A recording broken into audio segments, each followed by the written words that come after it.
Batch ఇంకొకటి. ఇంకా దరిద్రం ఏంటంటే నాకు కొట్టిన కొబ్బరికాయలు ఏమైనా మిగిలిపోయేమో వాటిని తీసుకెళ్లి పచ్చడి చేసుకుందాం అనే బ్యాచ్ ఒకటి.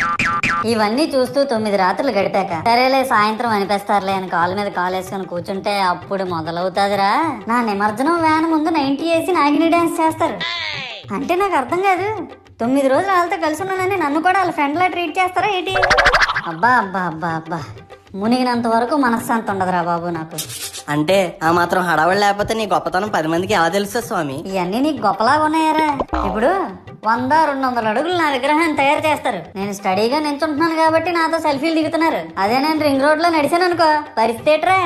చూడు మహేష్, పిడికిడంత పసుపు ముద్దలో నేనున్నానని భావించి మనస్ఫూర్తిగా దండం పెట్టుకో చాలు. ప్రతి సంవత్సరం పెరగాల్సిందే నా విగ్రహాల యొక్క పొడవు కాదు, మానవుని యొక్క బుద్ధి.